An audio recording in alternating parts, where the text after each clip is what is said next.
Welcome to another edition of the International Leadership Podcast. My name is Joe Beauchamp. I am your host today. I am the president of Beauchamp Team Growth Solutions. We help business leaders to grow their companies. Today, I'm super excited. A special guest and good friend of mine, Kyle Griffith. Kyle is the head of a company called NYBB, does mergers and acquisitions. So a network called the M&A Network for, that would be spelled out. We're going to put that on the screen, the M&A Network.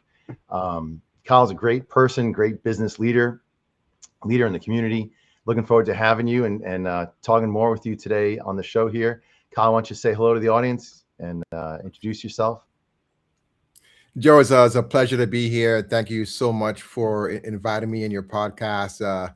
It's a long time coming. We've been talking about collaborating and sharing our respective knowledge, and I'm just happy to be here to share with your community. You're doing some awesome things. Leadership is a very, very important topic, especially for those of you that are CEO and founders or in management, executive management position in your respective companies. So looking forward to jumping in. We're going to keep it fun and educational at the same time. That's the plan. So give us a little bit of background about yourself. When did you found the NYBB group, or did you partner with somebody when you started that? Tell us about how that started. We're going to jump right in. Okay, so. Yeah, so I've been an entrepreneur for as long as I can remember, and I got to a point in my life where I was looking just for a different business model, right? In my 8 years, I believe, before getting involved with at that time, the New York Business Brokerage, I had my own business ventures, and as a young entrepreneur, I'm just trying to figure things out on my own, just out there, just ignorance and fire. That's probably the best way to put it. Say ignorance and fire is better than knowledge and ice. I was just out there just trying to figure things out. And then I just got to the point where, you know what, if I can't beat them, I'm going to join them. Meaning as opposed to either starting a company from scratch or partnering in a new venture, let me look to buy a company. Let me look to learn from others who have built solid companies with extraordinary leadership, like we're going to talk about today. So I don't have to essentially recreate the wheel. A colleague of mine introduced me to business brokering, which is the process of selling a business. We represent a client who was looking to retire and help them sell their company. And I believed at the time that this would have been a good opportunity for me to learn about good business practices, what a good business looks like, how to grow a company, how to scale a company, how to prepare for exit, and also learn from these mistakes of business owners of what not to do in the process. So my first venture into my company was just that, to learn about business. So I became a broker, independent broker for that company. I worked with that firm for about 8 years, became top producer in that company. And I was landing opportunity to invest and buy the business. So it turned out my first investment was the company that I currently operate. We bought the company. We changed the name to the NYBB Group. My partner, Anthony, who's phenomenal. I've learned a lot from him. He's still with us. And I told him, hey, Tony, you're not going anywhere. Okay. We're going to ride this till the wheels fall off. Okay. So I dropped all my other business ventures over the years and just, hammered down and went to learn this business inside out. So got all the various certifications, went to all the different conferences and just got involved. And I wanted to really learn the business of brokering deals. So I went from wanting to learn how to become a better business person to buying a business. And I just fell into the love of brokering deals and helping folks looking to retire and sell the business, finally, get unchained from their company. Right. And I think, correct me if I'm wrong, Anthony is also a Maxwell Leadership Certified trainer, speaker, Yeah. and coach, right? Didn't he get his actual leadership certification? Yeah, and he definitely exemplifies that. I mean, he's a great leader. Learned a lot, done a lot from him over the years. And yeah, he is a coach. He is a coach, definitely. Maxwell. Yeah, that's awesome. So what were some of your struggles that you went through, and how did you overcome them? Like what if you could give advice to, other people that are, let's say, 20 years younger than us, and they're, similar in their, career journey, what would you tell them as far as overcoming their struggles? So I only could talk from my personal experience and what I've learned. Joe, you have kids, right? Just like I do. Yeah.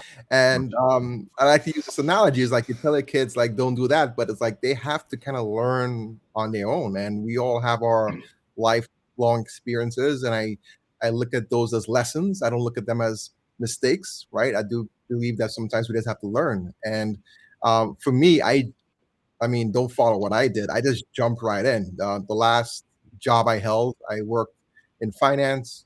With health and health corporations. I was there for about 9 years, and it got to the point where I just wanted my freedom. I got to the point at that time I was working part time in my own business enterprise, and I just wanted to be full time. I wanted to pour all in to my company and my business, and I jumped all in and just figured out how to land on the way down.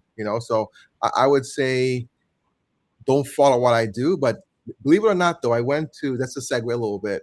I had a private sit down at a private event with Damon John. And even Kevin Larry said this. He said that, so they are obviously investors with Shark Tank. And he said that business owners, these founders and so on, will have these, aspirations of running a successful business, trying to raise money. They said for some reason, those that are like totally vested, like that go all in their business, that's what they look for, as opposed to someone that's hedging and they have a job, or they're getting funding from another 100%. Yeah, investor you or want the somebody family. who's Yeah, they want survival someone or survival. That's it. yeah. So my back was against the wall, my friend. Like I jumped all in, had a family to raise, and that was my route. I still would not advise that on anyone else. It took me 10 years to really figure out how to run my own business. It was very challenging, to say the least. So it's different when you're working for someone else and you have a process, you have a system, the phone rings, and you have a blueprint to follow. When you're on your own, it's a little bit different story. So my key advice, I usually give 3 pieces of advice for anyone that is wanting to get into business entrepreneurship. Number 1, it starts with education. Whatever if it's a new job, a new business, a franchise opportunity, whatever deal opportunity comes your way, number 1, to get fully educated on what you're getting involved with. Number 1, it starts right there, education. Number 2 is you want to find people already successful, already doing what you want to do. If you're looking to invest in the plumbing business or get into the medical field or logistics or wherever the case may be, find other people that have already done it. Seek out mentorship. Seek out folks like Joe and his team that can help guide you. You definitely need a coach to help you along the way. And then the third thing is take action. Is never ever going to be a perfect scenario for you to buy a business, partner in an enterprise, whoever the case may be. Is like you just have to go out there and figure it out on your own. Right. I agree 100%. So number 1, I'm going to say that your story of success is in alignment with so many other people that I've read that have their story of success looks like this. I had a good idea. I jumped into it. It was very hard for a really long period of time, a lot of struggles, and I just stuck with it until we started building some momentum. We got some success. So I like that 3-step advice that you gave there. We maybe put that back up on the screen again. So number 1 is to educate yourself. There's so many people that are stuck in this, feeling like imposter syndrome. We hear that all the time. Mm-hmm. But if you start educating yourself, you read the books, you listen to the audiobooks, you take the seminars, you get the education. And then number 2, find that mentor, somebody who's been there before. And I can guarantee you, the people who tell you, no, you can't do it, usually they're not successful themselves. If you find somebody who's already doing it, they'll be like, come on, you could do it. Join, jump in. It's going to be hard, but I'll be here with you. Right. Yeah. So finding those mentors or a coach, or I could thank you for recommending me. That's what we do. We do coach and train people on how to be better leaders and help them strategize through their business growth. And then number 3, taking action. That is the number 1 characteristic of good leaders and successful entrepreneurs. They have a bend towards taking action first. So those are great leadership advice strategies for people to implement. You cannot go wrong with any of the 3 of those, or definitely apply all 3 of those at once. Joe, I can't tell you how much money I've spent on coaching. So much over the years. I've been to so many retreats, so many programs. I've hired some very expensive coaches in my years, and I have to tell you, it definitely has shortened the entrepreneurship and business curve. That's being there with someone who has been there, done that. When I first got into brokering deals, I coached with Tom West, who is the godfather of business brokerage, and he gave me some great insight. And I'll tell you one thing, actually, I've been always very driven to do my own thing. So when I first got into brokering, I was like, you know what, I can do this. So the colleague of mine that introduced me to brokering deals, they recruited me to open an office. So before I was at MIBB, I actually started my own, not my own company, but a division of another company here in New York. And so I was mentoring with Tom, and it's like, hey, what are you doing? You don't know anything. You don't know anything about this business. And I'm all the way in Yonkers. I'm like listing these deals all over. And I just took a step back, said, Kyle, you need to, the same 3 steps, Joe. I went back, I need education. I need to take a step back and then find people that are already doing it. So I joined the International Business Brokers Association. I joined the New York Association of Business Brokers. And then I interviewed with 3 companies. 3 of the top companies at the time in New York that were doing deals, the same thing, seeking out mentorship, right? I landed with NYBB, New York Business Brokerage at the time. But yeah, the coaching is important. It has helped me so much in my career. Well, thank you for the plug for the coaching. It does work. We know that it gives people the ROI, and it shortens that learning curve, right? So why make the mistakes if somebody else made them already? I will say that I have clients that will say, Joe, I'm thinking about this, but I'm just not really sure. I'm gonna go do it. Run with that idea. That's a great idea. That's exactly what you should be doing. Run with it, right? But they just need that sounding board. They just need to, bounce it off somebody and get that go ahead from somebody who's been around. I've worked with hundreds of business people over the course of the years. I've got so much background of being in the business world for 3 decades now. So to be able to tell somebody, that idea is a great idea, go run with it. And then other times people will tell me an idea and I'm like, that really doesn't sound like a good idea. And I totally understand why you'd like to do that. I just got to let you know that it's not legal to do that. So we're not going to do that because it's against the law. Right. So, and they just may not know it sounded good. They just didn't know that they couldn't do that. So, so some of that, knowledge, background, experience, helps out quite a bit. And we would never, like, if you think about it in sports, you'd never bet money on a team who didn't have a good coach. Right. So it's the coach of the team that really makes the difference in how that team performs. And it's business coaches are there to help businesses be successful. That's why the process works. So thank you for that. Thank you for that plug. It does work. Tell me a little bit more about the M&A group. Like, at some point in time, you decided, like, give us a timeline. You decided to buy NYBB, and then was it after that you decided to launch the M&A network? So prior to NYBB, I had my previous business endeavors, other companies I had, and then I stopped everything cold to really focus on my craft, to take classes and get certified. So I'm currently a certified business intermediary, and actually just got my master's. So I got my master's CBI, Master Certified Business Intermediary designation. Working on another one as well. But what happened about 8 years in, I got the itch to kind of go back into entrepreneurship and start another company.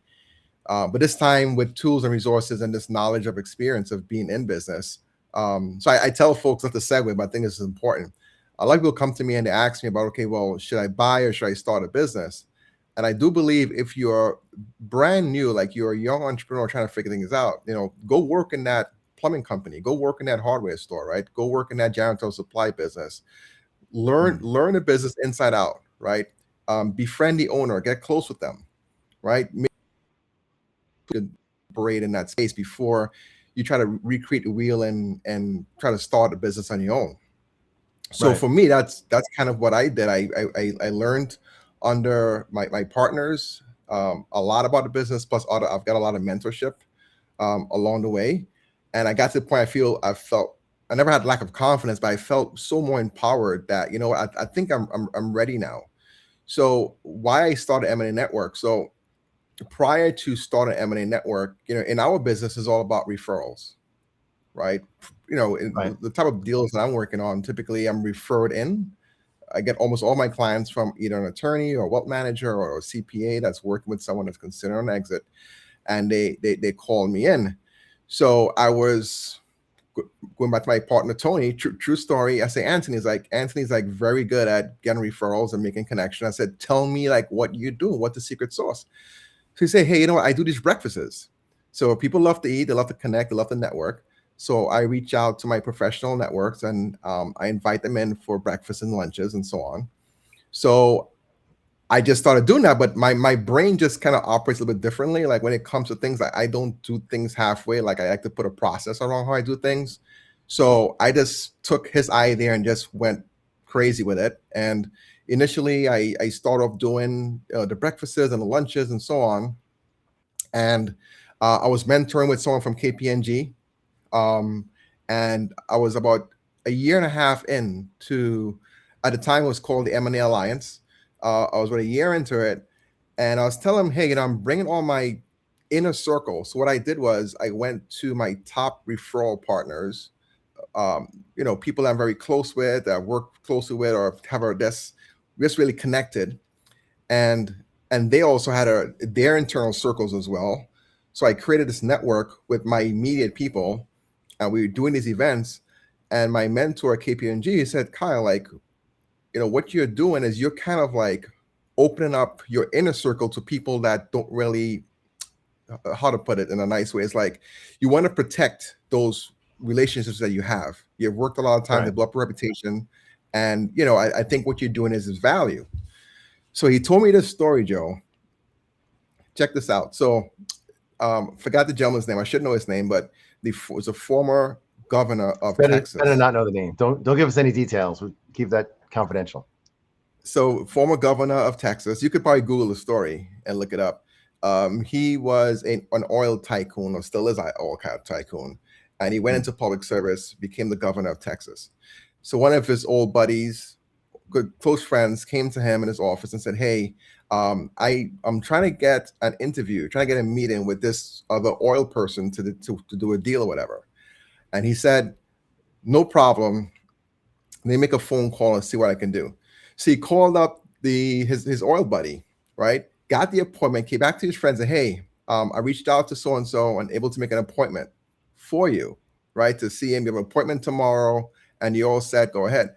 So his friend was like so excited, right? Like so happy, he's like so thankful for the opportunity to get inside that inner circle, so to speak. And he was like, what can I do for you? Like, what do I owe you for making this connection? And he said, well, it's just going to cost you $1 million. It's like $1 million. I said, yes, it's going to cost you $1 million for that introduction. And that really just kind of dawned me, like, I'm like opening up my network, my priceless network, to other folks.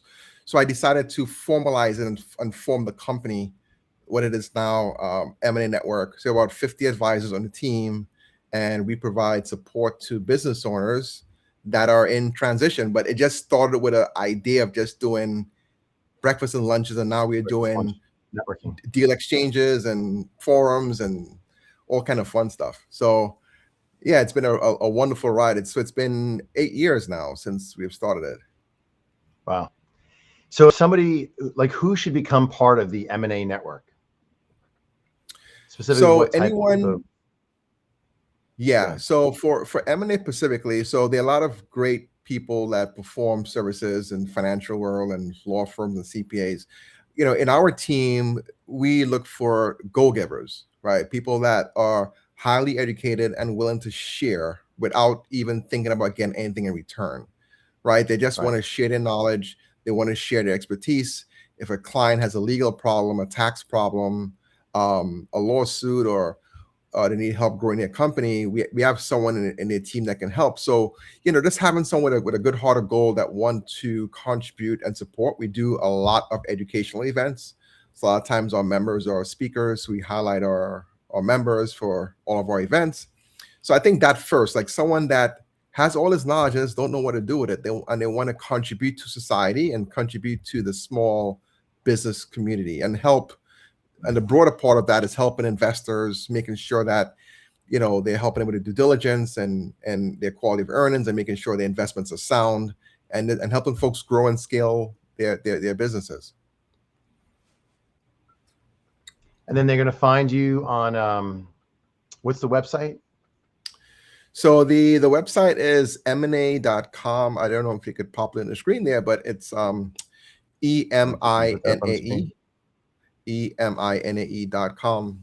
Or you could just Google my name. It probably should populate somewhere, Cal Griffith. And actually, matter of fact, you just go to my website, calgriffith.com. I believe I have a link to M&A on the website.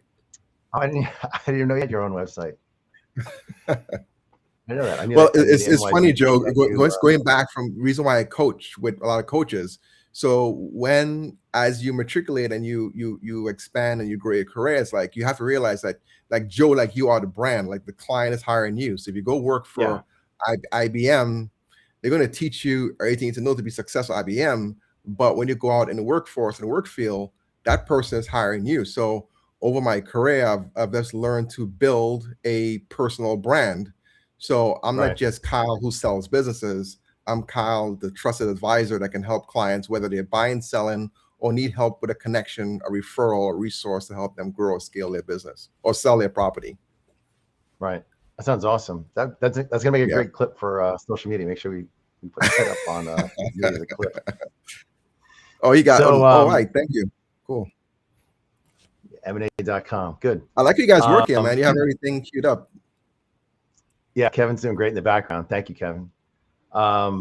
So NYBB, what do businesses really need to know? Like why, like a lot of entrepreneurs, they start their businesses. They're not really thinking about, someday I'm going to sell it, or maybe they are thinking about someday they're going to sell it, but obviously they make mistakes along the way. They're not always doing their due diligence. They get caught up in the whirlwind of business. And I totally get it. I see clients all the time. It's hard to work concurrently in your business, work on your business, grow your business, think of the future of your business, organize your business, train up leaders, coach your team, run everything. It's too much to fit in a 24-hour day. So sometimes things get, lost in the mix. What are some of the common mistakes that business owners are making, and what should our business audience know that's going to help them down the road if they decide someday to sell their business, or even if they just want to scale their business? What do you see people? I'm going to give you I'm going to give you the biggest one that can help anyone that's listening to this podcast make their business $1 million or multi-billion-dollar company. I'll say the biggest mistake. And before I give away the nugget, I'm just going to give you the credibility around this nugget.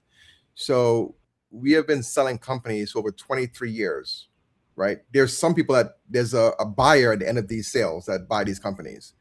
And there are buyers that did not buy. So when I bring a company to market, right?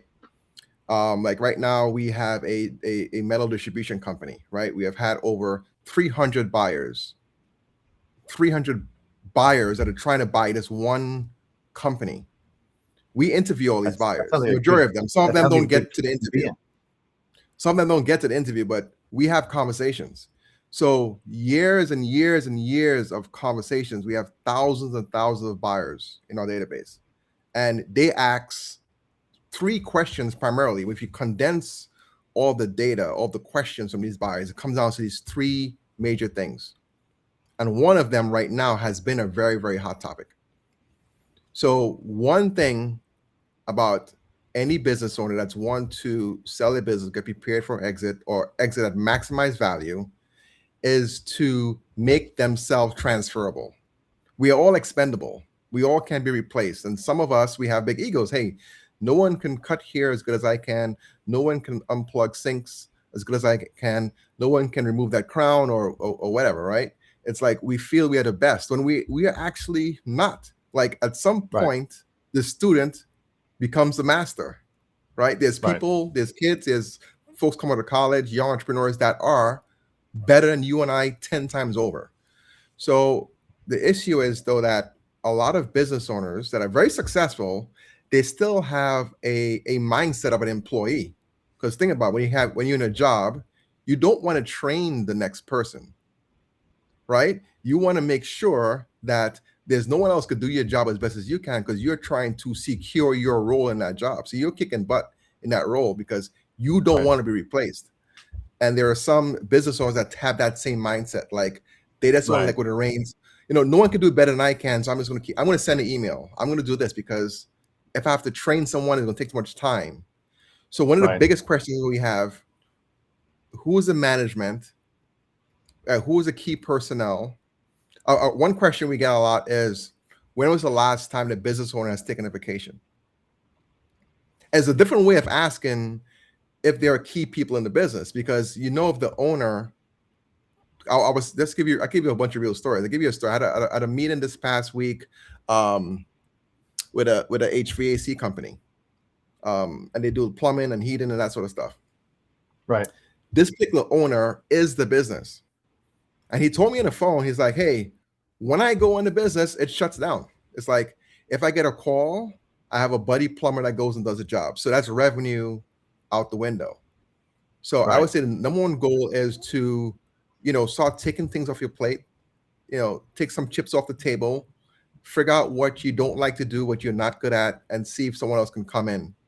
A lot of buyers are looking for key personnel, key management, businesses that can run and operate without the need of the owner being there day to day. If the owner can take a vacation and come back and there's a big party and or the building is on fire or something happened, it's a problem. So we don't want that happening. Yeah. Key strategy: go take vacations and see what happens. If you can't, it's not. Something funny. Go ahead. So a lot of people will think, well, I'm not really looking to sell my business, but you also can't scale your business, right? You cannot grow your business if you are the business, if it's not operating, if you're not there, if you cannot take a vacation and trust your people to do 98% of the work, you don't have a business, you are the business, and that's not scalable, right? There's only so much time, energy, and effort that somebody has that they can put into their business. And we usually find that those businesses grow and then they stagnate until they can start developing other leaders underneath them, which is what we do as a business, is we help those leaders to then develop the skill set of the other leaders underneath them, so that now the company can carry the weight and the owner can hopefully move on to bigger and better things of growing their business, connecting with clients, going on vacation, go play golf, do whatever kind of thing, retiring, selling the business. The business is going to run perfectly well without them, because we've developed a team of leaders who all have the same vision. They're on the same mission. They're moving in the right direction. They all have the same value system, and they're all able to carry the weight. They know how to make decisions, and they make decisions, and those are the right decisions for the company. So with or without the CEO, founder, business owner, that company's running, right? So that's the key to scaling, and that's the key to selling, because nobody wants to buy a business that when you leave, the business falls to the ground. Like, why would I invest in a business that's just going to end up failing, right? Yeah, that's one of the number one things. I mean, there's a long list I can go over to you in your program, but that's one of the biggest things, and think about it, whether you're just looking to sell or not, you do want to have a quality of life and not be a slave to your company. This same particular gentleman, he actually wants to sell because he has grandkids. So it's him and his wife that's in the company, and his wife does like the bookkeeping, all the other finance and stuff. And so the wife actually could work. So he's a plumber, so he has to physically go into the jobs. So his wife leaves him and goes, I'm not going to name the state. I don't want to start calling folks out, but his wife leaves and goes to another state where the grandkids, because she can work remotely for her role, but he's still stuck in the business. And I mean, you have your grandkids, and it's a quality of life as well. It's not just whether you're selling or not. You want to have an enterprise that you're just living, be comfortable. You can take vacations, and even myself, my business, I've kind of built in where every 3 months I'm taking a little mini vacation, going somewhere. Yeah, do it. I think you just went away. You just had a birthday, right? You went away for your birthday somewhere? Actually, believe it or not, this birthday, unfortunately, I had a death in my family, so I'm going to make up for it for my next one. But yeah, I believe we need life is worth living, right? And we don't want to wait till we're 70 and 80 and we want to retire at a late age, and now you're not physically able to enjoy everything life has to bring. So I read, I forgot a book. I think it was for Work Week. I think I read in that book where just take mini vacations, kind of build that into your routine, and you come back to work refreshed. And it also empowers, we talk about leadership here, right? Also empowering your team, and that you have faith and trust in them, and you obviously have left them with the right skill sets and knowledge and systems to execute. It just creates better morale, that the boss is not on top of things and micromanaging and driving everyone crazy at a job. Yeah, better company culture. Just to highlight Tim Ferriss, 4-Hour Workweek, great book. I've read that book, made some changes in my own business. Definitely huge changes several years ago based upon reading the 4-Hour Workweek. I don't have a 4-Hour Workweek, but the concepts are usable. I think they're usable for everybody. So yes. What other kind of things should business owners look for when looking to, let's say somebody wants to sell their business? What should they do other than just call you directly? Like, what should they do? Any steps beforehand? They call you, they work through it, or what's the first thing you would tell them when they do call you? Like, what should people know? So that's an excellent question. So usually I'm called in when there's a crisis, right? Because when we are growing our business, we're always thinking of what the end is, but no one really wants to really make the plan for that exit. So we are there, we are growing our company, we are building it. So I'm usually called, unfortunately, when there's a death in the family, or the parent that's running the business is disabled and now the kids are taking it over. Or in the case of this gentleman, he has grandkids and he's missing his grandkids and wants to, he wants to sell the business. I could give you, countless stories. His wife's in another state. That's not a great. I had a crazy deal I was working on, a large deal I was working on, and crazy story. They were getting divorced, and we actually had to put the whole deal on hold because of that situation. But so I think right now is predictability, right? We are living in a lot of uncertainty currently. Buyers and the banks who are financing these deals, they want to see, predictable revenue, predictable income. They want to see consistency across the board. So sometimes, some companies have big peaks. Like, for example, during COVID, right? All the companies that was like selling masks and all the PPE stuff and water, they had a big peak, but that's not consistent, right? So, sorry about that. So for a business owner, you want to create a model that you can have some recurring revenue. So if you are providing, let's say, tools, maybe if you're selling tools, like say a hardware store, maybe have in your store an option to lease tools. Like for example, you go to Home Depot, right? You can lease a lawnmower, right? You can go, if you're moving, you can rent a truck, and you want to see in what part of your process you can create predictable revenue. For example, for your business model, just think on the fly here, like this recording is of value to someone, right? So creating an opportunity where they pay for a subscription and they get access to the recording. So another way of creating a predictable and recurring revenue stream. Back in the day, you would just pay for QuickBooks. You have QuickBooks Desktop. Now it's it's a subscription. Almost everything we do now is subscription based. So seeing what part of your process or part of your business model that you can create, you'd have maintenance contracts or service agreements and so on. That's actually a big function of creating more value for your business. Got it. What about like mergers and acquisitions, right? So not just people just trying to sell their business, but somebody wants to expand. And I hear a lot of people, when I ask them about their growth plan, they've got pretty aggressive growth plans, and they plan to do a lot of that growth by merging with other companies or acquiring other companies. What are some pitfalls that people should avoid in doing that? Strategies that would help them to navigate that without as much Or from a buyer perspective or from a seller perspective? From a buyer. I can give you So, both. so we talk about sellers, Mhm. get yourself, go on vacation, Yeah. document everything so that we have a predictable, revenue stream that the banks can look at and we can predict it, right? Develop your leadership team so they can survive without you being there. That's on the seller side, Yeah. but on the buyer side. So now I'm looking to buy another business or do a merger with another business. What are some things I should be aware of or how should I go about doing that?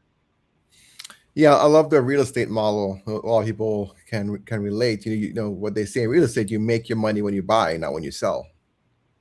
Hmm. Right. So the same thing when you're looking to acquire a business, you make your money when you buy the business. So buying right is the first thing, right? So a lot of the principles in growing and scaling a company, it's kind of in the inverse, not inverse, but it's still relative to people who are buying a business. So the same thing I mentioned before, well, is can the business operate without the owner? So if you're buying a business, that's one of the first questions. How involved is the owner in the business? What are their roles in the company? And also, one key thing, if you're buying a business, you want to see if you can retain the talents as well, right? So are there employment agreements? So think about it, right? Business owner have been in business for 20, 30 years. They have some key employees that are very loyal to that business owner, right? Who knows, when they sell the business, those employees are like, you know what, I was only here because I like Joe. But Joe is gone. I'm going to work, I'm not going to work for anybody else. I might start my own company now, right? So for the buyer is Hmm. understanding the makeup of the morale and the talent and the what are the goals of those employees. I've had many a times where I'm consulting with clients, and one of the questions we ask is, does any of the employees know that you're selling the business, or are there any family members in the business, any long-standing employees that may have vendettas, any employees that may feel they have a stake in the company? Because those employees has happened to me a couple of times where employees themselves have sabotaged deals. As a Right. buyer, you want to be able to interview or get some data, and there's some software where you can do anonymous surveys and assessments. So if owners are, let's say you're approached by a buyer to sell your company, and the buyer want to get some information on the employees, it's a good practice. I'll kind of flip the script a little bit because it works for both sides. Is for you as a business owner to have assessments to assess your talent, right? And with that, you get a feel for who's in your team, who are you're talking about the right person, right seats, right? So the buyer is going to want that information. So I come to you, I'm buying your company, and I say, hey, can I see the last report from your team? That's going to help, right? So you want to get to know if the kind of owner step away. You want to understand the personnel.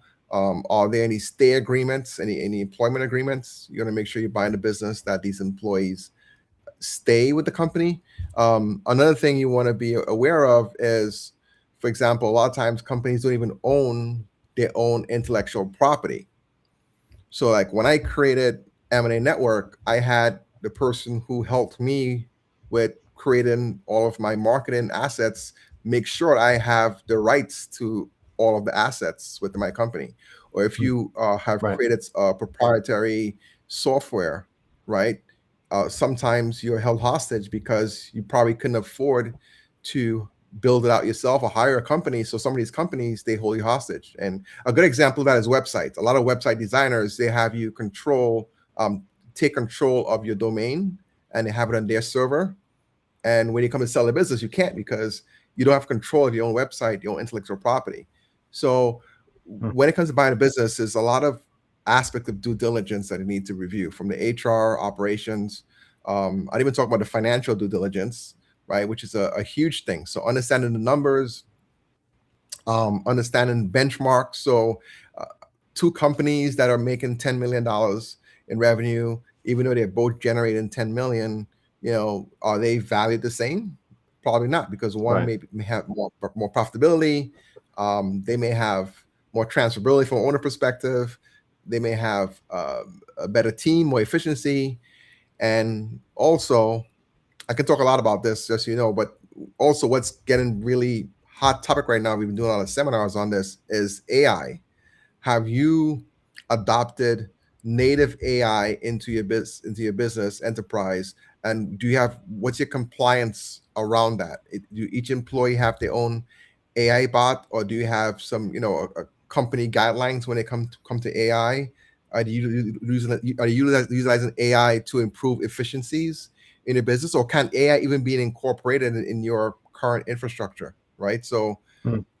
it's a lot as a buyer that you have to assess, and that's why a lot of these buyers and private equity groups, they look at hundreds of deals, right? Same way if you go into buy a car, you're going to go to multiple dealer, and these dealers are going to have different cars for you to look at. So you're shopping around. So they're coming with a Right. wealth of experience.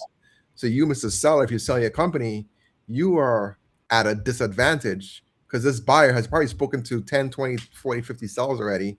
They know what to ask, and they know how to read a temperament.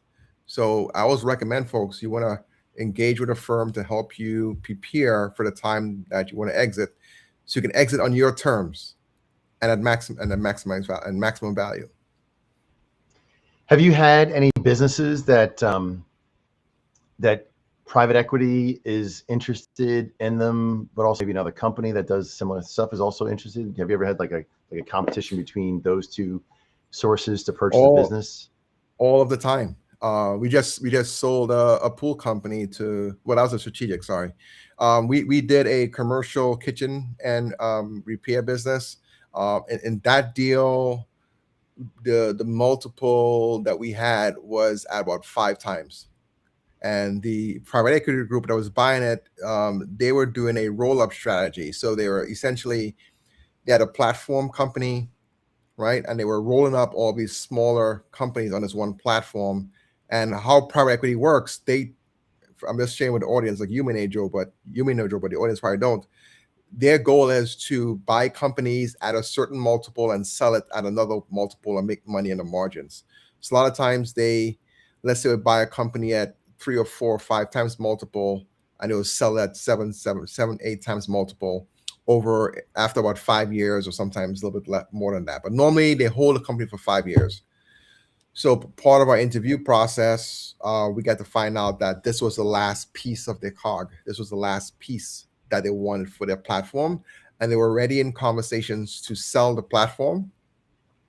So we end up selling the company, instead of for 5 times multiple, at 7 times multiple.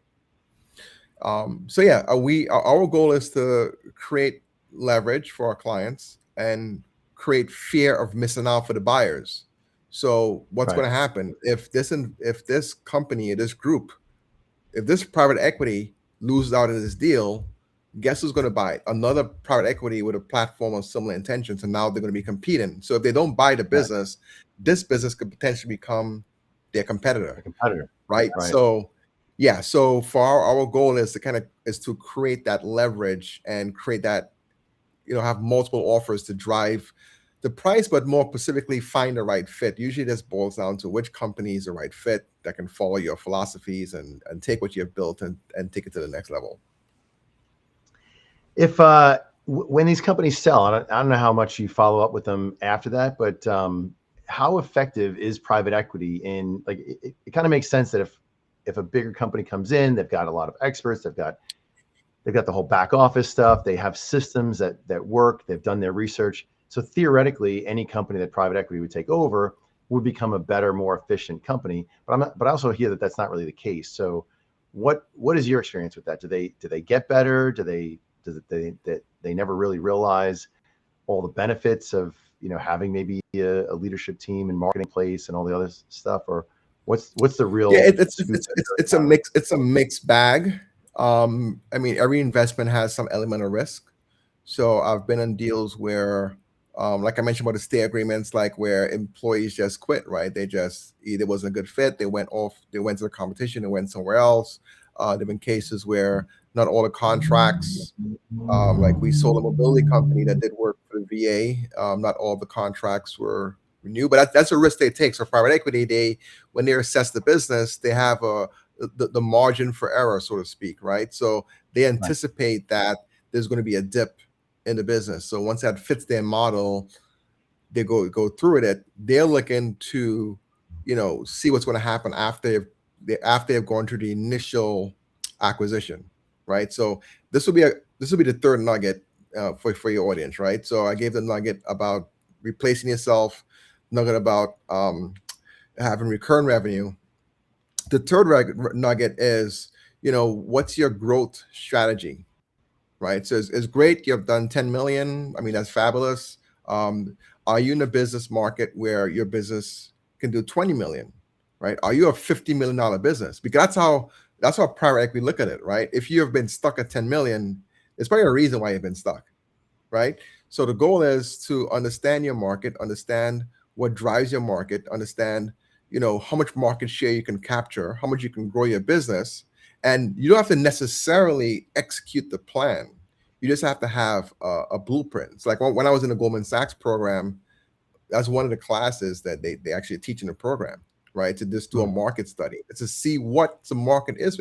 Maybe you're in the wrong business, right? Maybe you should sell your business or get out of it, right? Because if your business model is that you only can make 500 grand, and that's not all you can afford to fund your retirement, maybe you should be in another business.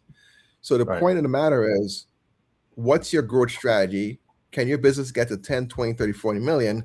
Because on the buyer side is the same way. If you're going to invest in a property, right, you want to see, okay, well, how is that property going to appreciate over years? Or what improvements can I make in this property? Either remodeling the kitchen, landscaping, build a deck. Like I paid, $1 million for this property. I want to sell for 2 million. What improvement make this sell the property? If it's where they can't make that spread, it doesn't make sense to buy the property.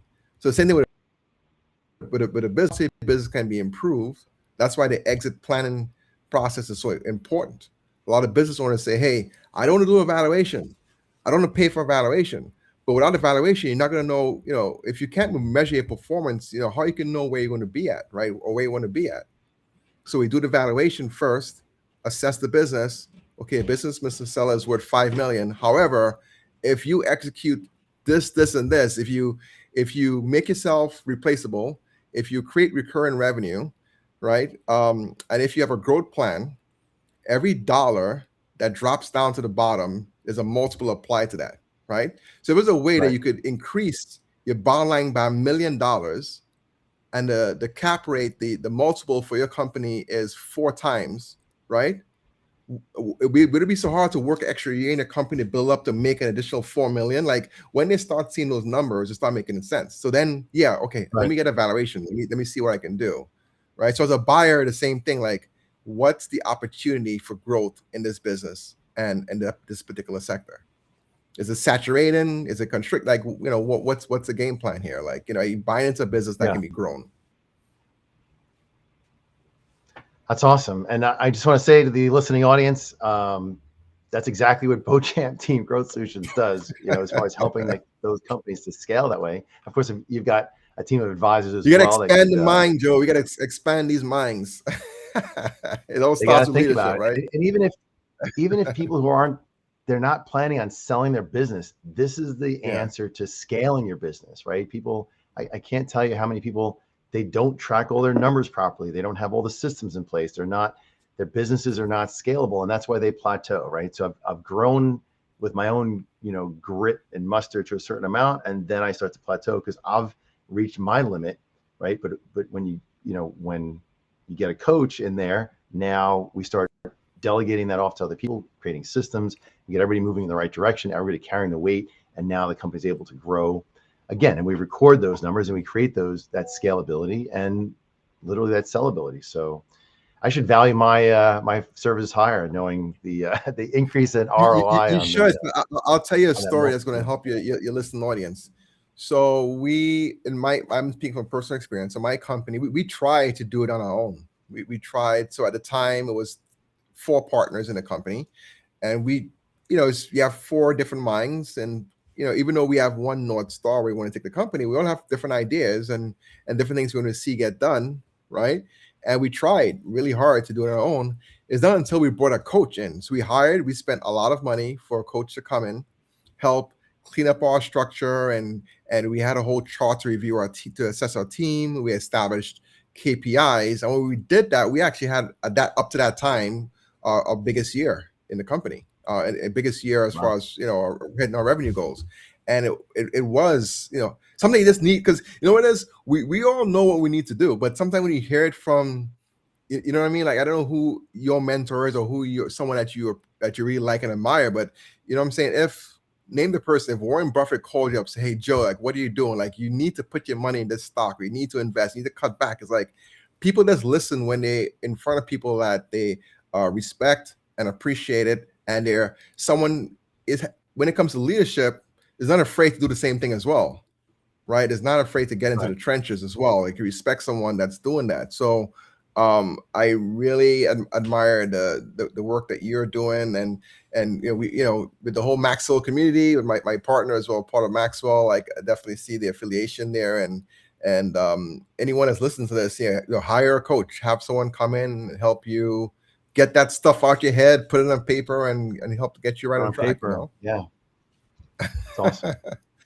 So, last but not least, what are you reading lately? I know we talked about this before the podcast began. So I always recommend books to our listening audience, and I think for me, it's been life-changing doing self-development, reading books, listening to audiobooks. What are some of the books that you are reading right now? What are some of the books that you recommend the most? So I have a book that it has helped me out so many times. And whenever, because we all get stuck, right? No one here is superhuman. We all have times where like, what the hell is going on here? Let me figure things out. When I read this book, I just get back to my principles and get back to what I'm doing. So and I have it actually right here. So I'm currently rereading for the third time, Atomic Habits. So I'm like halfway through it. So I read like about 2 chapters a day. And I know you know this book, Joe. But it just talks about consistency and those small things that make a difference. What's that? It's clear, yeah. Atomic Habits. It's a great book.